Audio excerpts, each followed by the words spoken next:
సాగిల పాడి బ్రోకెదము సత్యములో ఆత్మను మన ప్రభు యేసుని సాగిల పాడి బ్రోకెదము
సమయంలో మన బైబిల్ పట్టుకొని బైబిల్ పాడుతున్నాం.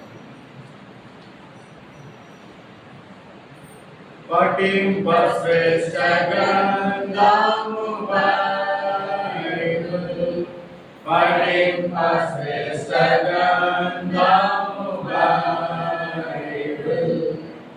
అనుదినం పఠించిన ప్రేమతో నడుపును. ఓ పఠింప శ్రేష్ఠ గ్రంథము Bible. The best book to read is the Bible. The best book to read is the Bible. If you read it every day, it will help you all the way. Oh, the best book to read is the Bible. అపోస్తలుడైన పౌలు కొరింథీయులకు రాసిన మొదటి పత్రిక 11వ అధ్యాయం 23 నుంచి 31 వరకు మార్చి చదువుతున్నాం. కొరింథీయులకు రాసిన మొదటి పత్రిక 11వ అధ్యాయం 23 నుంచి 31 వరకు మార్చి చదువుతున్నాం. నేను మీకు అప్పగించిన దాన్ని ప్రభువుల పొందని ప్రభువైన యేసు తాను అప్పగింపబడిన రాత్రి రొట్టెలెత్తుకొని కృతజ్ఞతాస్తుతులు చెల్లించి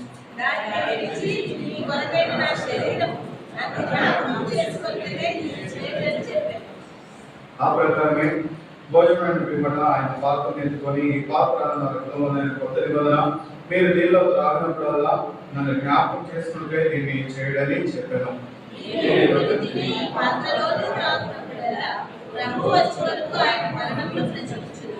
కాబట్టి ఎవడు అయోగ్యంలో ప్రభు యొక్క రొట్టెను తినను లేక ఆయన పాత్రని త్రాగున వాడు ప్రభు యొక్క శరీరం గురించి రక్తం గురించి అపరాధి అడుగు. కాబట్టి ప్రతి మనుషుడు తనను తాను పరీక్షించుకొనవలెను, అలాగు చేసి ఆ రొట్టెను తిని ఆ పాత్రలోనుండి త్రాగవలెను. ప్రభు శరీరం అని వివేచింప తిని త్రాగువాడు తనకు శిక్ష విధి కలుగుటకై తిని త్రాగుచున్నాడు. ఇందువలననే మీలో అనేకులు బలహీనులను లోబడై ఉన్నారు, చాలా మంది విమర్శించుచున్నారు. అయితే మనమే విమర్శించుకునే కదా తీర్పు పొందకపోతున్నాం. ప్రార్థన చేస్తున్నాం. మహాపరిశుద్ధులు మహాగణులు విశ్వాసం మా యేసుక్రీస్తు ప్రభువా, ఆయన మీకు వందనాలు స్తోత్రాలు చెల్లించుకున్నాను. ఆయన సమయంలో మమ్మల్ని ఆయన శ్రేష్ఠ సమయం తీసుకొచ్చారు. ఆయన బట్టి వందనాలు స్తోత్రాలు చెల్లించుకున్నాను. ఆయన విరాన ఆయన మీ శరీరంలో ఆయన మీ రక్తంలో మేము చేరుకు ఆయన మీరు ఇచ్చిన లేఖ భాగాలు బట్టి ఆయన మమ్మల్ని పరీక్షించుకొని సరి చేసుకొని ఆయన యువతమైన రీతిలో ఆయన మీ శరీరంలో చేయడానికి నాకు సహాయం చేసి చూడగలండి. ఆయన మీ నోటి గోలుగా వాడుకోనండి. ఆయన మీరే నా నోటండి. ఆయన మీరే మీ మాటలు నడిపించండి, సహాయం చేయండి. యేసునామమున ప్రార్థిస్తున్నాను తండ్రి.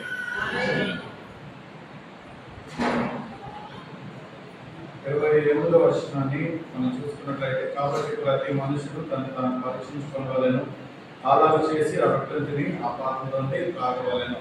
ఇది మనం రెగ్యులర్ గా చదివేది. అయితే ఇక్కడ ప్రతి మనుషుడు తను పరీక్షించుకోవాలను, అలాగ చేసి ఆ రొట్టెను తిని ఆ పాత్రలోనే త్రాగవలెను. 29వ వచనంలో మనం చూసుకున్నట్లయితే, ప్రభు శరీరం అని వివేచింప తిని త్రాగువాడు తనకు శిక్ష విధి కలుగుటకై తిని త్రాగుచున్నాడు. శరీరం అని వివేచింపక తిని త్రాగువాడు ఏమవుతుందంట? శిక్ష విధి కలుగుటకై తిని త్రాగుచున్నాడు. మనం ఏదో ఆచారంగా కాదు, కానీ మనం పరీక్షించుకొని సరి చేసుకొని ప్రభు బలలో చేయవేయాలని మనం చూస్తున్నాము. ఒకవేళ అలా చేయకుంటే ఏమవుతుందంట?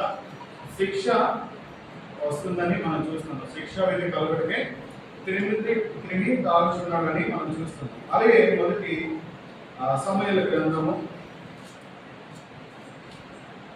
30వ అధ్యాయం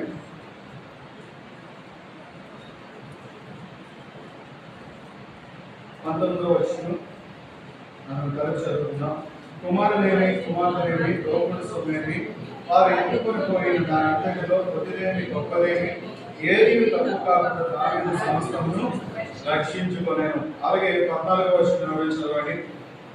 మేము దండెత్తి కెరేతీయుల దక్షిణ దేశములకును యోధా దేశములకును కాలేబు దక్షిణ దేశములకు వచ్చి వాటిని దోచుకొని సిక్లకును కాల్చి వేసిందని చెప్పాను. ద్వారా మనం ఏం చూస్తున్నాం తెలుసా? ఏమైంది టేబుల్ మెసేజ్ లో మనం ఏం చూస్తున్నాం? ఏ దేశం పాడు ఎక్కడి నుంచి వచ్చేవి అని మనం చూస్తున్నాము.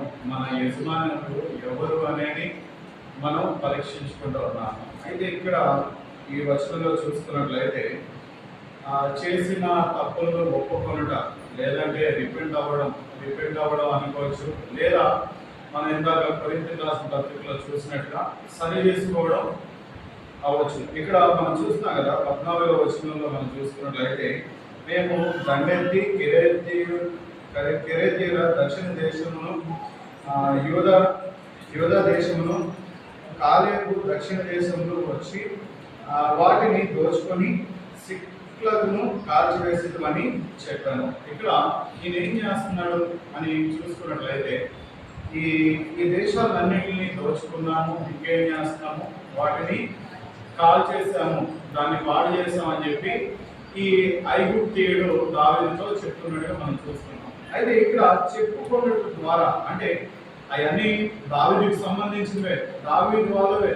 అలాంటప్పుడు దావీదు ఏం చేయాలి? ఆయన చంపేయాలి. చేసిన అదే వీడు ఎంతో తప్పు చేశాడు, మన దేశాన్ని పాడు చేశాడు, మొత్తం అంతా దోచుకున్నాడు. ఆ గుంపులో ఎవరున్నాడు? ఈ ఐగుప్తీయుడు ఉన్నాడు అని చెప్పి దీన్ని చంపేయాలి. కానీ చంపల. ఏం చేస్తున్నాడు అని అంటే, క్షమించి ఒక పనిముట్టుగా ఆయన వాడుకుంటూ ఉన్నాడు, ఒక పాత్రగా ఆయన్ని వాడుకుంటూ ఉన్నాడు. ఒకవేళ పరీక్షించుకోకపోతే లేదా సరి చేసుకోకపోతే ఏమవుతుందంట? శిక్ష విధి కలుగుటకై తిని త్రాగుతున్నారు అని మనం చూస్తున్నాం. ఏమొస్తుంది? శిక్ష వస్తుంది. అయితే ఈ శిక్ష ఎలా ఉంటుంది అని మనం చూసుకున్నట్లయితే ఇర్మియా గ్రంథము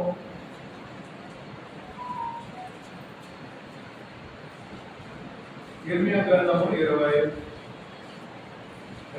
అధ్యాయం 6వ వచనం చదవండి. మీరు ఇలాగ చేసినందున నేను షిలోహునకు చేసినట్లు ఈ మందిరములకు చేసేదను. ఈ పట్టణమును భూమి మీద ఉన్న సమస్త జనములకు శాపాస్పదముగా చేసేదను.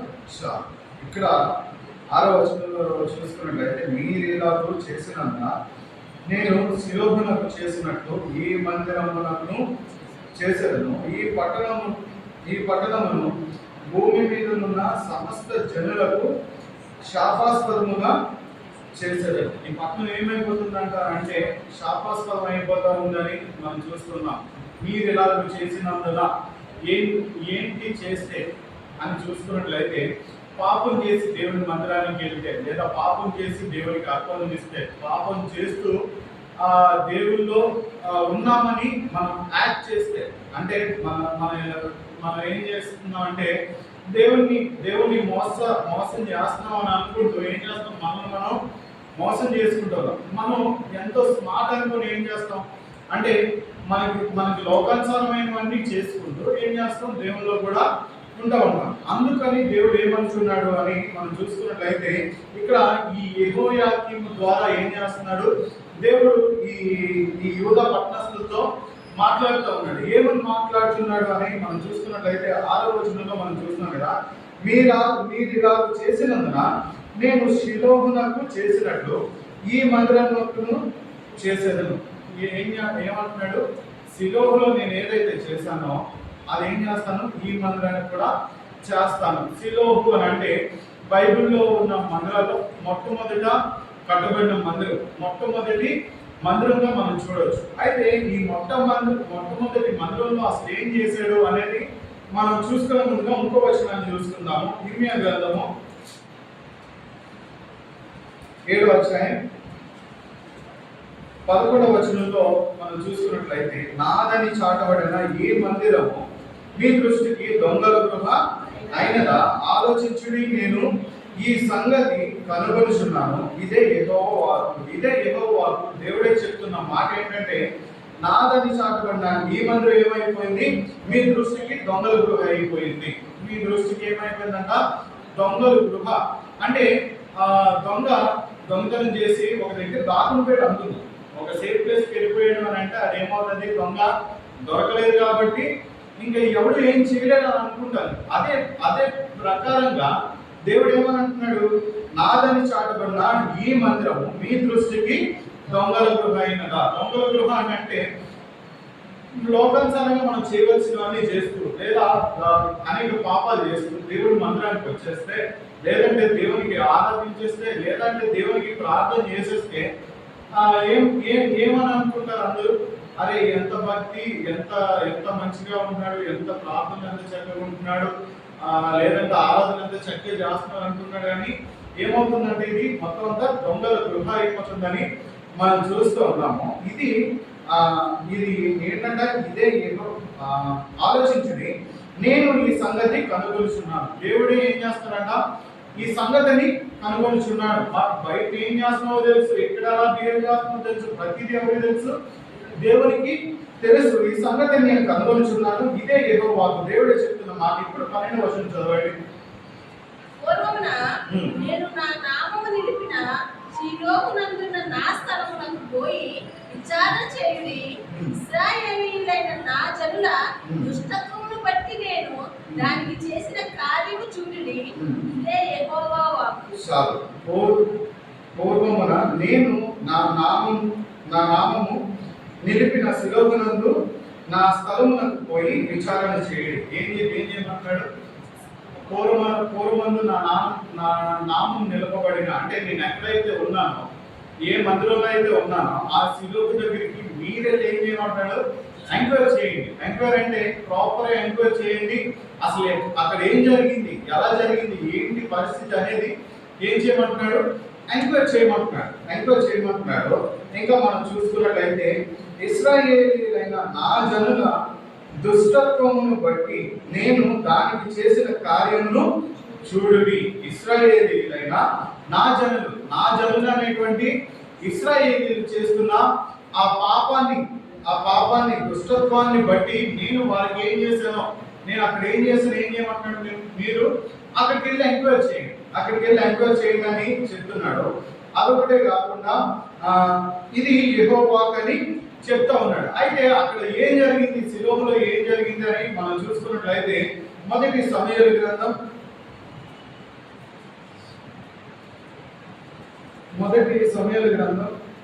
4వ అధ్యాయం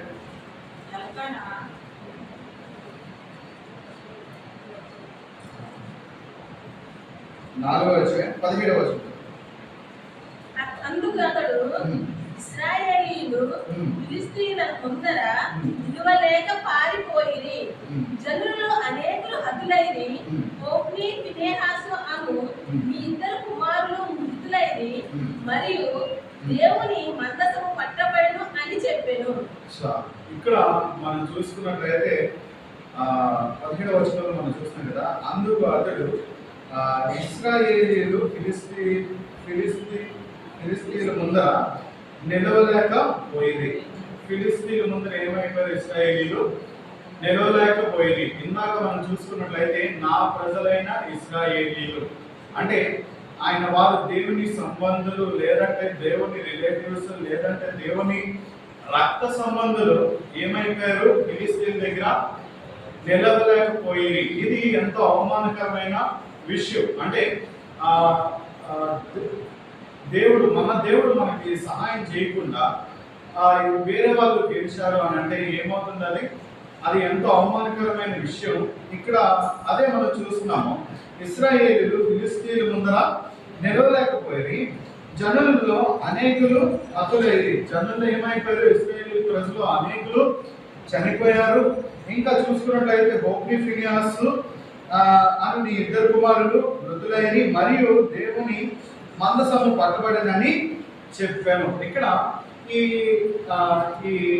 ఏలితో చెప్తున్నాడు ఏమనంటే ఇశ్రాయేలీయులు వాళ్ళ ముందు ఓడిపోయారు, ఫిలిష్తీయుల ముందు ఓడిపోయారు. అది కాకుండా అనేక మంది చనిపోయారు. అది కాకుండా హోఫ్నీ ఫీనెహాసు నీ ఇద్దరు కుమారులు కూడా చనిపోయాడు. ఇంకా మందసం పట్టబడింది అని చెప్తా ఉన్నాడు. ఇది మొత్తం ఎందుకు జరిగింది అని మనం చూసుకున్నట్లయితే వీళ్ళు చేస్తున్న దుష్టత్వమును బట్టి, లేదంటే వీళ్ళు ఎంతో భయంకరమైన పాపంలోనే ఉంటున్నారు. ఈ ఇశ్రాయేలు ప్రజలు దేవుని మందిరానికి వెళ్తున్నారు, దేవునికి అర్పణలు ఇస్తున్నారు, లేదా దేవునికి ప్రార్థన చేస్తున్నారు. కానీ వీళ్ళు చేస్తున్న పని ఏంటంటే బయట వీళ్ళకి నచ్చింది చేస్తూ, కానీ దేవుడిని కూడా అంటే రెండు పడవల మీద ఉంటున్నటువంటి జీవితం, అంటే దేవుని దగ్గర యాక్ట్ చేయాలని వీళ్ళు అనుకున్నారు. కానీ అది ఎవరు చూస్తున్నారంట, దేవుడు చూస్తున్నాడు. అయితే దాన్ని బట్టి ఏమైంది, ఈ 10వ వచనం చదవండి. ఫిలిష్తీయులు యుద్ధము చేయగా ఇశ్రాయేలీయులు ఓడిపోయి అందరూ తమ డేరాలకు పరిగెత్తి వచ్చిరి. అప్పుడు అత్యధికమైన వధ జరిగెను. ఇశ్రాయేలీయులలో 30,000 కాల్బములు కూలెను.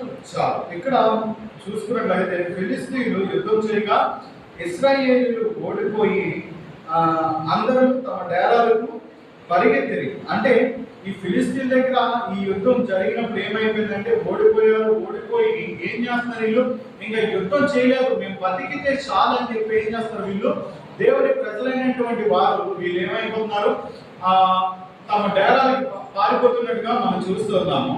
అదొకటే కాకుండా అప్పుడు అత్యధికమైన వధ జరిగెను. బైబిల్లో అత్యధికమైన వధ అంటే 30,000 మంది కాల్వలు చనిపోయారు. 30,000 మంది కాల్వలో చనిపోయారు. ఇశ్రాయేలీయుల్లో 30,000 మంది కాల్వలము కూలిరి. 30,000 మంది కాల్వలను కూలిపోయారు అని అంటే 30,000 మంది చనిపోయారు. అది ఎవరంట, యుద్ధం చేసేటువంటి వాళ్ళు 30,000 మంది. ఈ మధ్యలో వీళ్ళ వెనకల ఈ ఆయుధాలు అందించేవాడు, లేదా వాడి క్యారేజీలు అందించేవాడు, లేదా ఈ అన్నం ఉండేవాడు, వాళ్ళ నీడ్స్ అన్ని ఫుల్ఫిల్ చేసేవాళ్ళు వాళ్ళంతమంది చనిపోయి ఉంటారు. ఇప్పుడు దొరికినట్టు చంపేస్తారు. కానీ అరే వీడు అన్నం ఉండేవాడు, వీడికి సంబంధం లేదనేది యుద్ధంలో ఉండదు. ఎవడు అక్కడ ఉంటే అక్కడ వాళ్ళని చంపేయడం. అలాంటి పరిస్థితి. అంటే 30,000 మంది కన్నా ఎక్కువ మంది చనిపోయారు. ఎందుకు చనిపోయారు అని అంటే వీళ్ళు చేసిన పాపమును బట్టి ఆ నాదని చాటబడిన ఆ మందిరంలో ఎవరు లేరు, దేవుడు లేడు. అక్కడి నుంచి ఏం చేశాడు, దేవుడు వెళ్ళిపోయాడు. కాబట్టి ఇక్కడ ఇది జరుగుతూ ఉంది. ఇక్కడ చూసుకున్నట్లయితే అంటే ఇక్కడ వీళ్ళు ఓడిపోయారని మాత్రమే చూస్తున్నాము. కీర్తనలు 78 వచ్చాయి. 78 వచ్చాయి 59 నుంచి 61 వరకు చూడండి. ఆగ్రహించి ఇశ్రాయేలును బహుగా అసహించుకున్నారు. శిలోహు మందిరములో తాను మనుషులలో సంస్థాపన చేసిన గుడారమును ఆయన విడిచిపెట్టారు. ఆయన తన బాణులు చెరకును తన భూషణమైన దాన్ని విరోధుల చేతికి అప్పగించారు. ఇక్కడ 59 నుంచి మనం చూసుకున్నట్లయితే దేవుడు దాన్ని చూచి ఆగ్రహించి ఇశ్రాయేలునందు బహుగా అసహించుకునేటువంటి వాడుగా ఉన్నట్టుగా మనం చూస్తున్నాం. దేనికి అసహించుకుంటాడు దేవుడు? దేనికి అసహించుకుంటాడు? మన జీవితం పాపంలోనే ఉంటూ పాపంలోనే జీవిస్తూ దేవుని దగ్గరికి వస్తే, అంటే దేవుని పిల్లలు అని చెప్పుకుంటూ ఇంకా పాపంలోనే ఉంటే, దేవుని పిల్లలు అని చెప్పుకుంటూ మనకి ఇష్టానుసారంగా జీవిస్తే దేవునికి ఏమవుతుందంట? అసహ్యం అంటే కొన్ని వాటిని అసహించుకొని విసర్జించిన దాన్ని మళ్ళీ తిరిగి చూడడానికి ఇష్టపడరు. అంతే కదా, అసహించుకోవడం అంటే మరి వాడి మొహం కూడా చూడకూడదా? లేదా ఏదైనా ఇప్పుడు చూసినట్లయితే రోడ్డు మీద వెళ్ళినప్పుడు ఏదో ఒకటి ఈ లారీ తొక్కేసిన పొక్కులు ఏవోటి చాలా కనపడుతుంటాయి. అవి చూస్తే అసహ్యం ఉంటుంది. అది చూడడానికి దాని వైపు చూడడానికి కూడా ఇష్టపడు. దేవుడు ఏం చేస్తున్నాడు? తన ప్రజలైన ఇశ్రాయేలుని ఏం చేస్తున్నాడు? ఇంకా అసహించుకుంటున్నాడు. ఎందుకు అసహించుకుంటున్నాడు? వారు చేసిన పాప క్రియలు బట్టి. వారు చేస్తున్న పాపం ఏంటి అని మనం చూసుకున్నట్లయితే మొదటి సమయాలకు రండి. వారు చేస్తున్న పనులు ఏంటి అని మనం చూసుకున్నట్లయితే ఇదే మొదటి సమయాలు 7వ అధ్యాయం 3వ వచనాన్ని మనం చూసుకున్నట్లయితే, సమయాలు ఇశ్రాయేలు వారందరితో ఇట్లనేను, మీ పూర్ణ హృదయంతో యెహోవా యొద్దకు మీరు మల్లు కొనిన ఎడల. మల్లు కొనడం అంటే వాళ్ళున్న వేని ఏం చేయాలి? యూటర్న్ చేయాలి. అంటే ఇప్పుడు సడన్ మనం ఒక రాంగ్ వేలో వెళ్ళిపోతున్నాము. పలానా దగ్గర ఎక్కడైనా ఎంక్వైరీ చేసి ఏం చేస్తాము? ఇది కాదండి, పలానా మీరు అది దాటి వచ్చేసారు వెనకత ఉందంటే కంప్లీట్గా ఏం చేస్తాం? మళ్ళీ యూటర్న్ తీసుకుంటాం. వీళ్ళు అంటే దేనికి ఏం లేదు ఇక్కడ? మీ హృదయం మీ పూర్ణ హృదయంతో యెహోవా యొద్దకు మీరు మళ్ళుకొనిన ఎడల. ఇప్పుడు వరకు వీళ్ళు పరిస్థితి ఏంటంటే దేవుని దగ్గరికి వస్తున్నారు, దేవుని ప్రజలు అంటున్నారు. వీళ్ళందరూ అంతే కదా, వీళ్ళు యుద్ధం చేసినప్పటికీ ఏమవుతుందంటే 4వ వచనంలో వీళ్ళు యుద్ధం చేస్తూ ఉంటారు, ఓడిపోతారు. ఫస్ట్ టైం ఓడిపోయారు కదా అని చెప్పి మన దగ్గర దేవుని మనసం లేదు, మనసం పట్టుకెళ్తే మనం గెలిచేస్తాం, దేవుని మందసం పట్టుకెళ్తే గెలిచేస్తాం అని ఈసారి మందసాన్ని కూడా మోసుకుని యుద్ధానికి. మందసంతో సహా ఏం చేస్తారు? ఫిలిస్తీన్లు పట్టుకొని వెళ్ళిపోతారు. ఇలా అవుతూ ఉంటుంది. ఇక్కడ చూసుకున్నట్లయితే వీళ్ళు హృదయాలు ఏం లేవంట, దేవుని వైపు లేనట్టుగా ఉన్నట్టుగా మనం చూస్తూ ఉన్నాము. ఇంకా చూసుకున్నట్లయితే మీరు అనుకునే అన్య దేవతలను అశారతు దేవతలను మీ మధ్య నుండి తీసివేసి పట్టుదల కలిగి యెహోవా తట్టు మీ హృదయములను త్రిప్పి. ఇక్కడ ఏం చేయమంటున్నాడు అని అంటే, వీళ్ళు ఎవరి ప్రజలైనా, వీళ్ళ ఇశ్రాయేలీయులు ఎవరి ప్రజలు? దేవుని ప్రజలే. కానీ వీళ్ళు ఏం చేస్తున్నారంట? అన్య దేవతల్ని పూజించే వాళ్ళు ఉన్నట్టుగా మనం చూస్తున్నాం. మనం దేవుని కన్నా ఏదైతే ఇష్టంగా చూసుకుంటూ ఉంటామో ఇవన్నీ ఏమవుతాయి? అన్య దేవతలు. అరే మేము ఏం చేయట్లా, అన్ని దేవతలు పూజించట్లే, ఏదో బొమ్మలకి చెవికి మేము మొక్కట్లేదని అనుకుంటాం. కానీ మన దేవుని కన్నా ఎక్కువగా ఏదైతే ప్రేమిస్తూ ఉంటామో, మన ఆలోచన ఇప్పుడు దేని గురించి అయితే ఉంటారో అది ప్రతి ఒక్కటి ఏమవుతుంది? మన దేవుని దృష్టిలో అన్య దేవత కింద అవుతాం. అంటే దేవుని కన్నా ఎక్కువగా మనకి కొన్ని వస్తువులు అయిపోతుంటాయి, దేవుని కన్నా ఎక్కువగా కొంతమంది మనుషులు అయిపోతుంటారు, దేవుని కన్నా ఎక్కువగా ఇంకేదో అయిపోతుంటుంది. మన ఉద్యోగం అవుతూ ఉంటుంది, డబ్బులు అవుతూ ఉంటాయి, ఇంకా ఇంకా ఏదేదో దేని ఏం చేస్తుంటాం, మనం ప్రేమిస్తూనే ఉంటాం.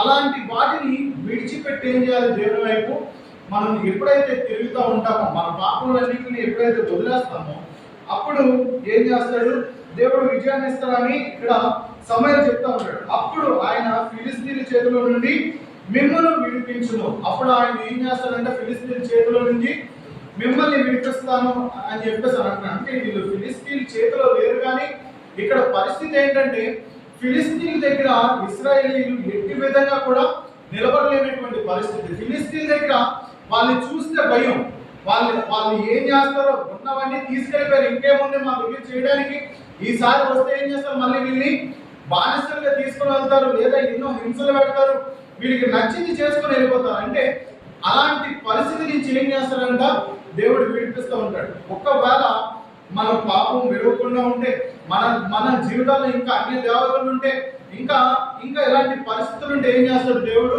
మన మధ్యన ఉండడు. ఇక్కడ ఏం చేస్తున్నాడు దేవుడు, కీర్తనలు 78 అధ్యాయం 59వ వచనం మనం చూసుకున్నట్లయితే, దేవుడు దాన్ని చూచి ఆగ్రహించి ఇశ్రాయేలునందు బహుగా అసహించుకునేను. ఆయన ఏం చేస్తాడంట, బహుగా అసహించుకుంటున్నాడు. అంటే అసహించుకోవడం వేరు, బహుగా అసహించుకోవడం వేరు. అంటే అది చాలా ఎక్స్ట్రీమ్ గా ఉంది. దేవుని కోపం ఇశ్రాయేలు ప్రజల మీద ఎంత ఎక్స్ట్రీమ్ గా ఉంది. ఇది ఒకటే కాదు, 60వ వచనం చదవండి.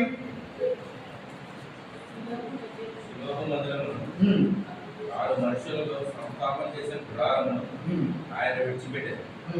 ఆయన తన బలమును చెరకును తన భూషణమైన దాన్ని విరోధుల చేతికి అప్పగించారు. ఇక్కడ చూసుకున్నట్లయితే శిలో మందిరమును తన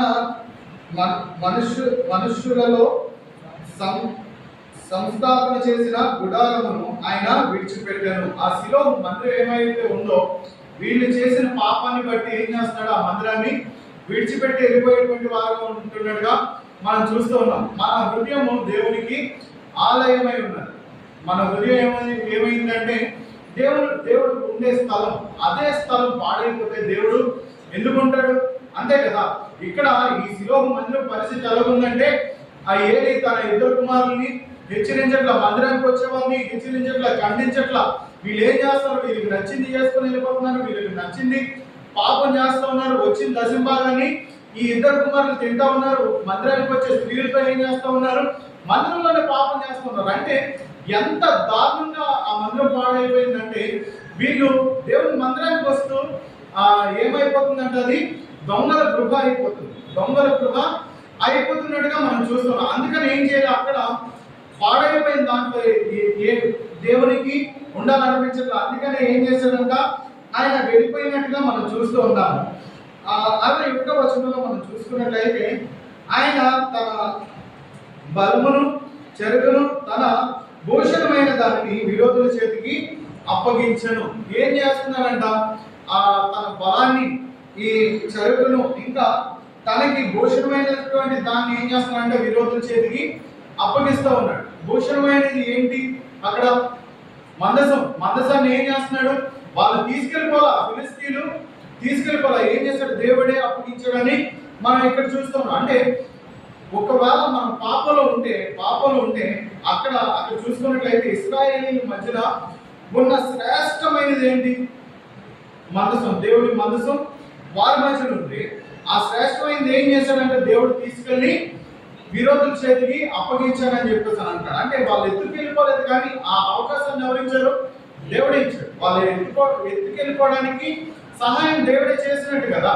అది ఎలా జరుగుతుంది అని అంటే, మనం చేసే పాపం బట్టి, మనం చేసే పాపాన్ని మనం ఎప్పుడైతే విడవకుండా ఉంటామో, మనకున్న శ్రేష్టమైన ప్రతి దాన్ని ఏం చేస్తుంటాం, మనం కోల్పోయే వారు ఉంటాం. ఫర్ ఎగ్జాంపుల్గా చూసుకున్నట్లయితే కొంతమందిని మన జీవితంలో చూస్తూ ఉండొచ్చు. అరే వీళ్ళు ఒకప్పుడు ఎలా బతికారు, ఇప్పుడు ఏంటి వీళ్ళ పరిస్థితి ఎలా ఉంది అని అనుకుంటూ ఉంటాము. కొంతమంది అరే వీడు ఎలా ఉంటాడు, ఎలా అయిపోయాడని అనుకుంటూ ఉంటాం. అంటే ఇవన్నీ ఎలా జరుగుతున్నాయి, దేవుడు చూపించే కృప.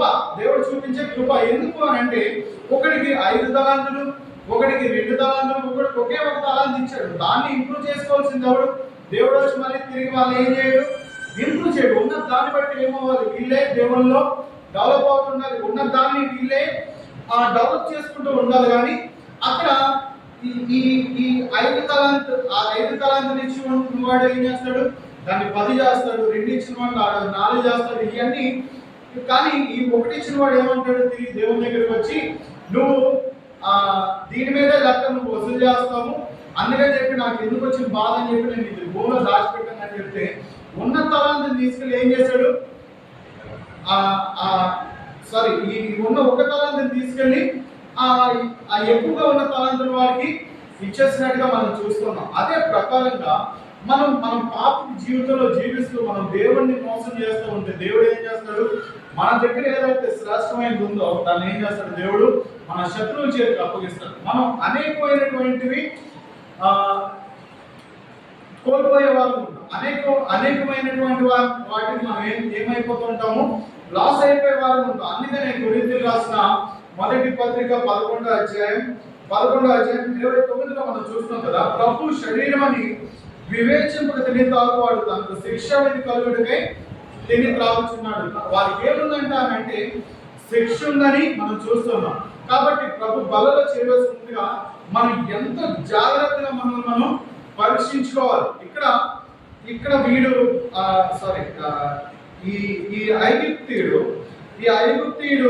దావీదు దగ్గర ఆయన చేసిన పాపాన్ని ఒప్పుకొనకపోయి ఉంటే, ఈయనేమి మాట్లాడకుండా ఉండుంటే దావీదు ఏం చేశాడు, ఆయన్ని చంపేసేవాడు కదా. చేసిన పాపాలను ఏం చేశాడు, దావీదు దగ్గర వంపేశాడు, మొత్తం అంతా చెప్పాడు, నేను ఇలా చేశాను, నేను చేసింది ఇది, కానీ నేను మారాలనుకుంటున్నా, అంటే నువ్వు మళ్ళీ ఆ యజమాని దగ్గరికి పంపించానంటే నేను మారాలనుకుంటున్నానని చెప్పి ఏం చేస్తాడు, దావీదు దగ్గర ఈయన చేసిన ప్రతి ఒక్క పాపాన్ని ఒప్పుకోవడం ఏమవుతుంది, ఈయన కృప పొందుతూ వస్తూ ఉంటాడు.